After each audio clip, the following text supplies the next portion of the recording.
오늘의 말씀은 출애굽기서 1장 8절에서 14절까지의 말씀 다 함께 합독하십니다. 요셉을 알지 못하는 새 왕이 일어나 애굽을 다스리더니 그가 그 백성에게 이르되 이 백성 이스라엘 자손이 우리보다 많고 강하도다. 자, 우리가 그들에게 대하여 지혜롭게 하자. 두렵건대 그들이 더 많게 되면 전쟁이 일어날 때에 우리 대적과 합하여 우리와 싸우고 이 땅에서 나갈까 하노라 하고 감독들을 그들 위에 세우고 그들에게 무거운 짐을 지워 그들에게 바로를 위하여 굳고성 비돔과 라암셋을 건축하게 하니라. 그러나 학대를 받을수록 더욱 번성하여 퍼져 나가니 애굽 사람이 이스라엘 자손으로 말미암아 근심하여 이스라엘 자손에게 이를 엄하게 시켜 어려운 노동으로 그들의 생활을 괴롭게 하니 곧 흙 이기기와 벽돌 굽기와 농사의 여러 가지 일이라. 그 시키는 일이 모두 엄하였더라. 아멘. 네, 출애굽기서를 이렇게 첫 시작을 야곱의 아들들의 이름을 나열을 하지요. 예, 아들의 이름들을 나열을 하면서 야곱의 식구 70명을 데리고 애굽 땅, 그 특별히 구별되어진 고센 땅에서 거주를 하게 됩니다. 이 책의 이름이 히브리인들은 이렇게 불렀다고 했죠. 그들의 이름들은 이러하니라 였다고 했습니다. 그런데 창세기 19장 1절의 근거로 인하여서 애굽 땅을 떠나면서 출애굽기서가 되었다라고 했습니다. 네, 성경의 역사 속에 침묵의 시간이 2시가 있었는데 바로 창세기에서 출애굽 사이에 그게 이제 침묵의 시간이었는데 그 시간에 하나님의 계시가 없었던 것 같지만 바로 하나님의 섭리 가운데 당신의 백성들을 구원할 준비를 하고 계셨던 것입니다. 네, 우리에게도 침묵의 시간이 있는 것 같지만 바로 그때가 하나님이 일하시는 때라는 것을 우리는 반드시 명심해야 할 것입니다. 그것을 기억을 한다면은 어려움들을 짧게 지나가지만 계속 그 환경 속에 우리가 머물러 있다고 한다면 긴 시간을 소요가 되고 또한 하나님의 뜻을 발견하기는 쉽지가 않을 것입니다. 하나님의 중심적인 사람들은 하나님의 뜻을 발견하게 되고 그 뜻대로 순종하고 그 가는 것이 당연한 것입니다. 네, 하나님이 당신의 백성들을 보면서 가만히 계실 분이 아니시죠. 그리고 당신이 언약하시고 언약을 반드시 이루어 가시는 분이라는 것을 우리는 잘 알고 있기 때문에 그 약속을 상기하면서 우리는 기도하며 가는 것입니다. 네, 바로 침묵의 시간이었던 이 시기에 모세를 통하여서 이스라엘 백성들을 구원할 계획과 준비를 하고 계셨고 또 신학시대를 넘어가면서 침묵의 그 시간대에는 예수님을 통하여서 모든 민족들을 구원할 계획과 준비를 하고 계셨던 것입니다. 네, 한치도 그런 오차도 없으신 하나님은 반드시 그 언약을 성취하시는 분이십니다. 네, 하나님의 섭리 가운데 야곱의 가족들이 애굽에 이주한 지가 430년의 그 세월이 흐르는 동안에 70명으로부터 시작하여서 200만 명이 되는 가량이 되는 그 큰 민족으로 성장을 하게 되었습니다. 그것은 하나님과 아브라함과의 그 언약에서 4대 만에 큰 재물을 가지고 너희들이 나올 것이라는 것을 하나님과 약속을 하셨잖아요. 그 언약이 성취된 것이죠. 애굽으로부터의 그 이주하는 것도 또한 요셉을 애굽의 총리로 사용하신 것도 또한 악한 자를 사용하신 것도 하나님의 그 언약의 성취의 그 도구로 사용되었다는 것을 우리는 알 수가 있습니다.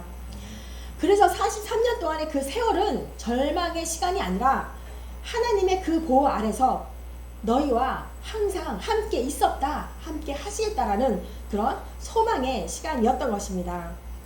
네, 세월이 지나면서 요셉도 죽고 그 시대 사람들도 죽고 바로도 죽었습니다. 시간이 흐르면서 모든 것이 변해갑니다. 왕이 죽고 또 다른 통치자가 세워지고 나오고 또 새로운 나라를 정치하고 계속 그것이 반복되어져 가고 있었지요. 8절 요셉을 알지 못하는 새 왕이 일어나 애굽을 다스리더니 네, 시간이 흐르면서 모든 것이 변화될 뿐만 아니라 또 망각 속에 우리가 사라지는 것들도 있습니다. 7년 동안 대기근으로 인하여서 애굽을 구출한 그 요셉 총리의 그 업적이 시간이 흐르면서 그들 속에서 점점 잊혀져 가고 있었다라는 겁니다. 알지 못했다라는 것은 그냥 전혀 몰랐다 그런 말이 아니라 문자적으로 완전히 몰랐다라는 그런 의미가 아닙니다. 네, 역사적으로 이 요셉의 가족들을 후대했던 셈족 계통의 힉소스 왕조가 통치를 하였는데요. 새로 나타난 통치자에게는 과거는 다만 역사 속의 이야기일 뿐 요셉을 그냥 자기 나라 백성들을 구했던 그런 위대한 사람으로 생각하지도 않았고 또한 감사할 정도로 위대한 사람으로 기억하는 것이 아니라 옛 과거에 그런 분이 있었구나, 과거의 역사가 그랬었구나, 그 정도로만 알고 지나갔다라는 겁니다. 자기 민족이 대기근으로 인하여서 어려움을 겪을 때 요셉의 지혜로 애굽을 구출했던 그의 업적이 점점 잊혀져 갔다라는 그런 말씀인 겁니다. 네, 그런데 여기서 중요한 사실이 또 있습니다. 애굽 사람들과 이 히브리인들이 계속 그곳에 같이 살고 있었다라고 하면 어떻게 되었을까요? 그죠? 이 애굽이 어떻다라고 했습니까? 여호와의 동산 같을 정도로 화려하고 문명의 발달과 우상 숭배가 득실하였다고 그렇게 표현을 했거든요. 그들과 같이 이 히브리인들, 이 백성들이 그곳에 함께 살고 있었다라고 하면 혼혈이 되었고 민족성을 잃어버리게 되었고 여호와를 믿는 그 신앙이 상실했을 수도 있습니다. 그런데 역사의 주관자이신 하나님께서 그저 애굽의 새 왕을 일어나게 하셔서 민족의 분리를 시키시고 또한 출애굽을 통해서 또한 언약을 부여받은 이스라엘 백성들이 선민이 되었다고 하는 것입니다. 네, 우리는 어떠합니까?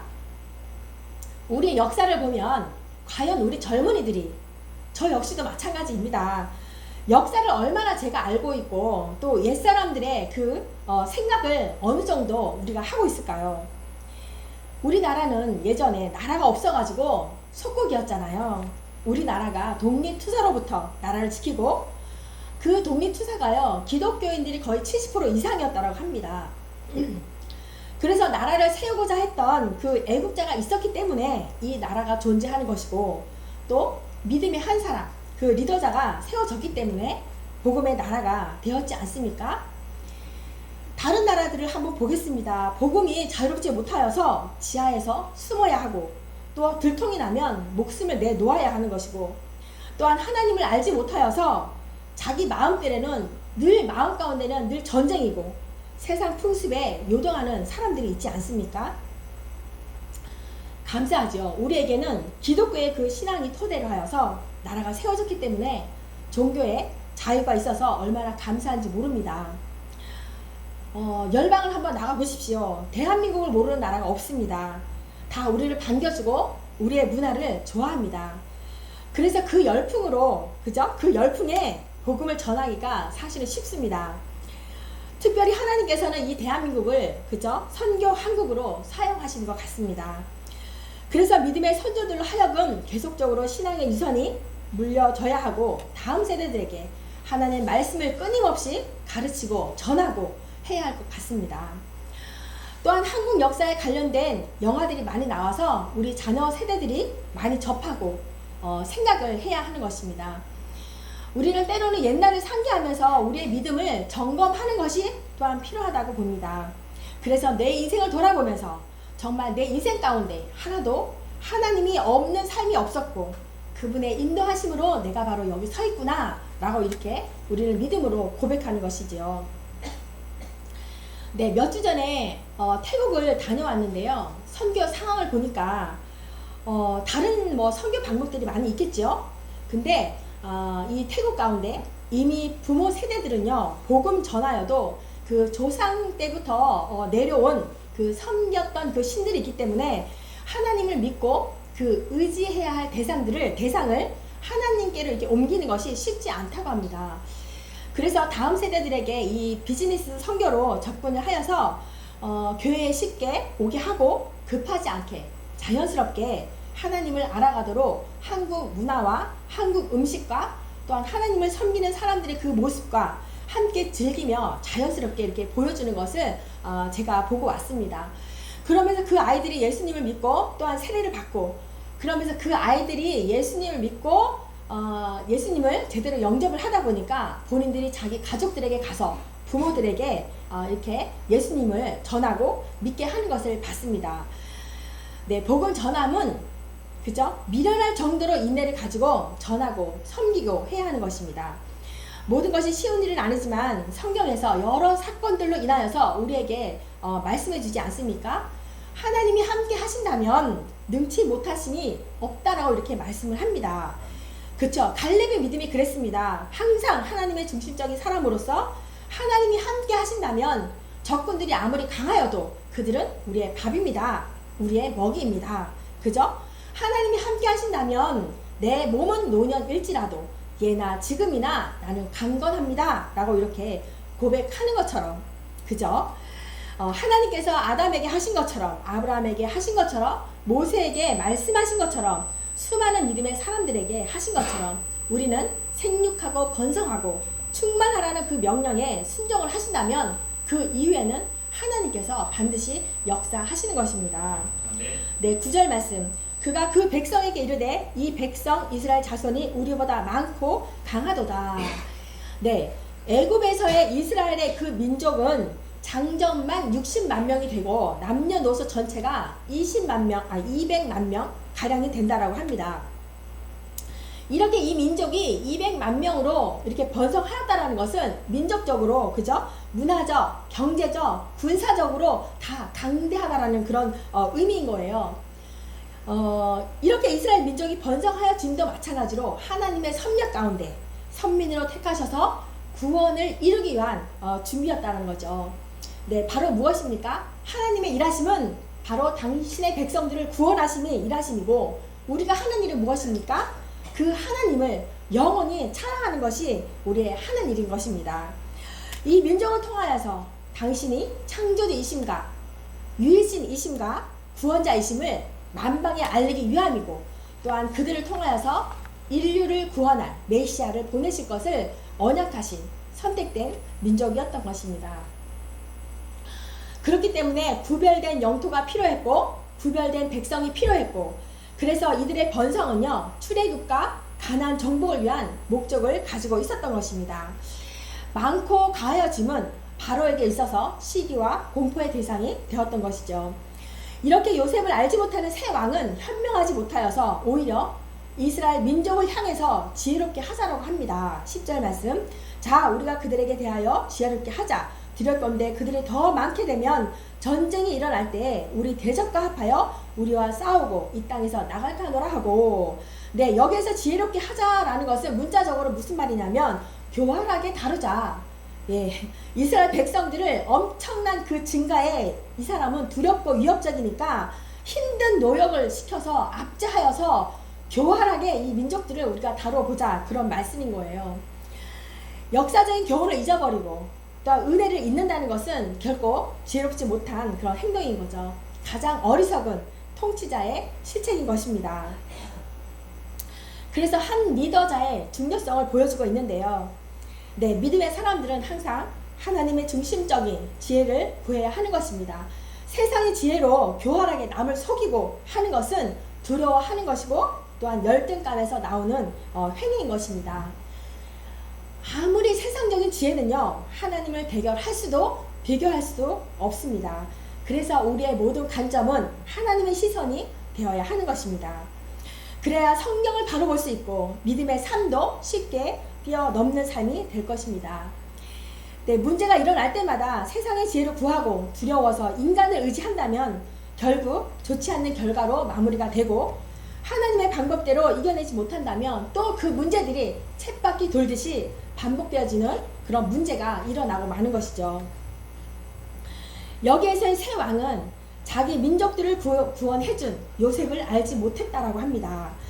우리는 우리의 구원자 되신 예수 그리스도를, 하나님을 절대로 잊으면 안 되는 것이죠. 잊게 되는 순간에 세상의 지혜를 구하게 되고 세상의 방법으로 된다면 문제 해결은 절대 되지 않습니다. 우리는 문제가 생기고 어려움이 올 때마다 오히려 하나님을 의지하시고 신뢰하시고 또한 상대를 위해서 축복해주는 믿음의 사람들이 되셔야 하는 것입니다. 네, 애굽 왕이 이스라엘 민족이 강성함을 보고 두려워서 하는 행동들이 나옵니다. 11절, 13절, 14절인데요. 감독들을 그들 위에 세우고 그들에게 무거운 짐을 지워 괴롭게 하여 그들에게 바로를 위하여 북고성 비돔과 라암셋을 건축하게 하니라. 이스라엘 자손에게 이를 엄하게 시켜 어려운 노동으로 그들의 생활을 괴롭게 하니 곧 흙 이기기와 벽돌 굽기와 농사의 여러 가지 일이라. 그 시키는 일이 모두 엄하였더라.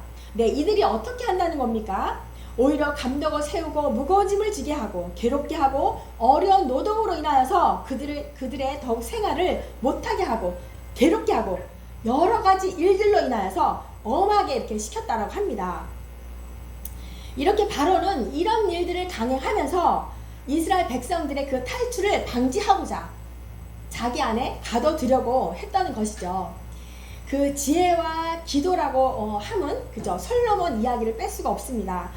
그는 하나님께 구하기를 장수하기를 구하지 않고 부를 위해서 구하지 않고 자기 원수의 생명을 멀하게도 구하지 않았고 오직 송사를 듣고 분별한 지혜를 구하였다라고 합니다.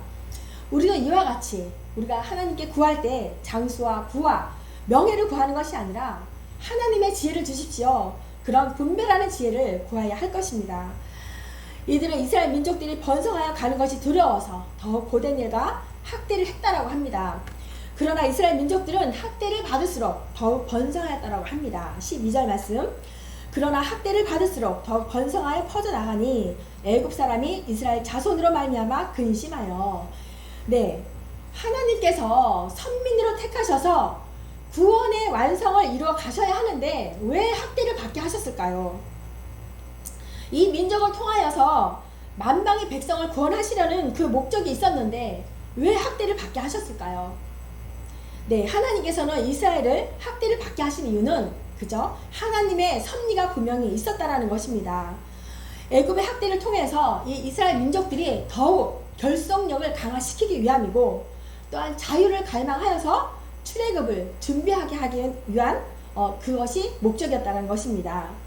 그것은 출애굽과 가나안 땅의 정복을 위한 준비였고 결국은 당신의 백성들을 구별되이 훈련시키는 과정 속에 하나님의 섭리고 구원의 목적이 있었던 것입니다. 네, 오히려 그저 이스라엘 백성들에게 이 박해와 고난은 또한 믿는 자들에게는 그 박해와 고난은 빛과 소금의 역할이 되는 그 빛과 소금의 역할을 발휘하게 되는 중요한 요소가 된 것입니다. 네, 한번 보겠습니다. 북한 땅은 어떠합니까? 또 오히려 박해가 있는 나라는 또 어떠합니까? 그 코로나가 있던 그 시대에 그때 핍박이 심한 나라들을 보니까요, 더욱더 그들이 믿는 자가 수가 더욱 넘쳐나고 내 믿음이 강건하였다고 합니다. 그 박해 가운데 복음의 진리가 들어가면 그들이 진정한 자유를 갈망하며 하나님을 알게 되는 것입니다. 하나님을 알게 되면 그죠? 내 자신을 알게 되는 것이고 그렇게 되면 하나님의 형상대로 지음받은 하나님의 백성으로 돌아오는 것이고 또한 하나님을 바로 아는 것이죠. 그렇습니다. 우리는 일찍이 복음을 받아들였습니다. 그 핍박과 박해를 받은 나라하고는 다릅니다. 그 이유는 만방에 복음을 전하고 구원이 목적이 있다는 것입니다. 그렇다면 우리는 무엇을 하든지 건강을 위함도 직장을 다니는 것도 누구를 만나든지 예수님을 알지 못하는 영혼들에게 끊임없이 우리는 알려야 하고 세상의 지혜가 아닌 하늘의 지혜를 구하는 자가 되어야 하고 어떠한 박해와 어려움 가운데 우리는 믿음으로 승리하는 하나님의 백성이 되기를 진정으로 축복합니다. 아멘. 114장 찬양합니다.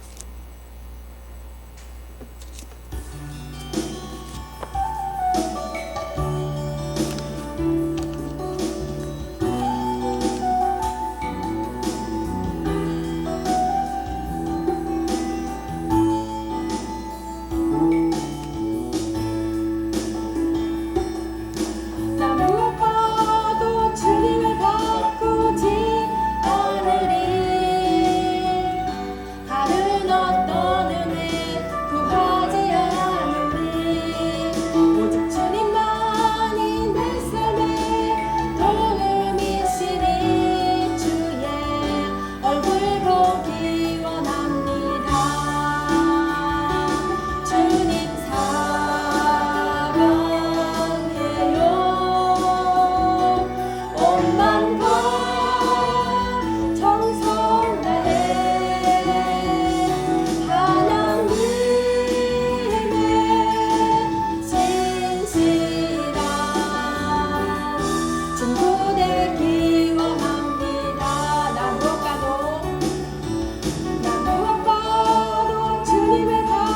돌아오지 않으리. 다른 어떤 은혜 구하지 않으리. 오직 주님만을 내 삶의 도움이시니 주의 얼굴 보기 원합니다. 주님 사랑해요.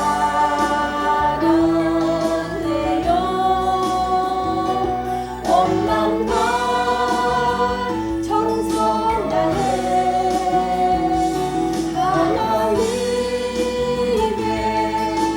신실한 친구 되기 원합니다.